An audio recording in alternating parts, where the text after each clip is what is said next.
Kenmare Lace is a needlepoint lace. It's made with a needle and thread. You start off with 2 pieces of cloth at the back. Over that is your pattern, and over that a mat contact. Now the patterns we use are photocopies of patterns that were painted by the nuns here in the 1880s. And we have 2 books of those which we keep in a case. We don't take them out because of course they would get damaged, and we have photocopied them and we work from the photocopy. And this is one such photocopy, and as you can see there's a wonderful flow and movement to the work. That happened because the poor Clare nuns came here in 1861. They were brought here to teach, to open a school, which they did. It was just after the famine. They came here because the priest, Father John O'Sullivan, felt that the best way to raise the people from their knees after the famine was through education. And he heard that the poor Clare nuns are very good educators, so he went to Newry and asked them to come down here to open a school. They did this in 1861. In no time at all they had 400 pupils, many of them coming long distances barefoot through gorges and streams and over mountains. And because of course education, not when you don't have a thing, right, it's something you really must have, and they really wanted it. So when they came in, then the nuns, being women, knew that they had to fill their tummies before they could fill their heads, so they gave them gruel, a kind of a porridge, and then they taught them. Then they knew that once the girls left the school they had no way of earning anything, so they gave them the skill, and the skill was lace making. And it was the Victorian era. Queen Victoria wore yards of lace, so it was high fashion. It was a very good commercial thing to be in at the time. Also it was light, easy to carry, and very labour intensive, so it was perfect. Then the designs came about then because in 1881 there was an exhibition in Cork of different laces, and lace from here among other places won prizes. So the judges felt that in general work was very good but design was poor. And one of those judges was Alan Cole. He was a lace critic and an art critic, and his father was associated with the Victorian Albert Museum. His father was one of the founders of the Victorian Albert Museum, and he went around and gave illustrated lectures in the convents.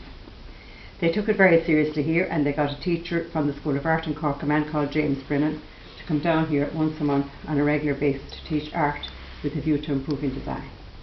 This worked very well. He had wonderful pupils, and that was when they produced the design books. Did that then become a trademark? Yes. That's when Kenmare Lace became a trademark? Yes.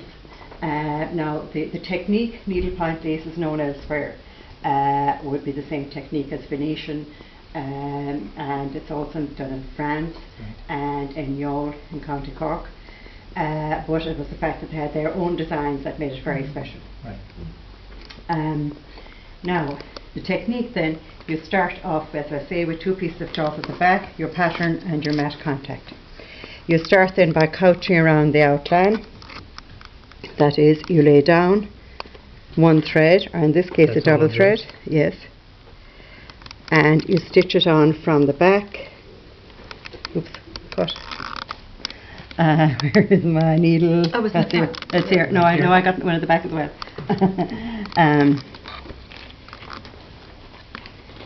Okay. You come out from the back, and you've got to find the right spot. Wow. You have good eyes.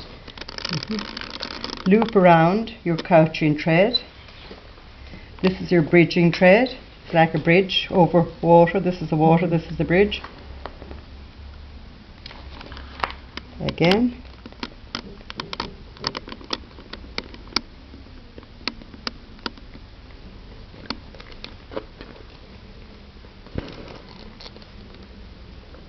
Back down again, almost in the same spot. You do that all the way around. Ouch. Well, no, it's a very gentle art. You don't need a thimble really. So you do that all the way around. When you have done your outlining all the way around, done your couching, you walk in from that with a very fine buttonhole stitch, not going into the background anymore.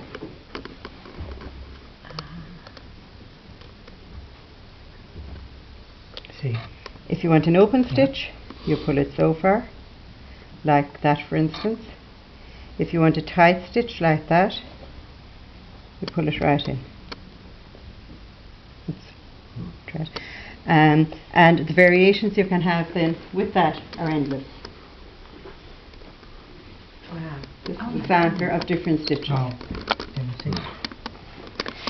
This is your tight stitch, the open stitch, 2 tight and 1 open.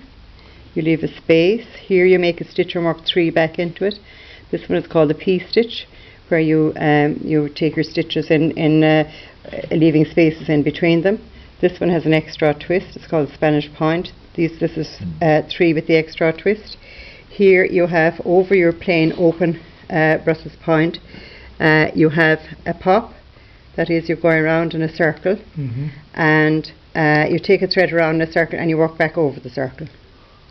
And when you're finished, when the work is done, you open it at the back and you cut with a sharp scissors or implement. You cut the stitches that are holding down the outline.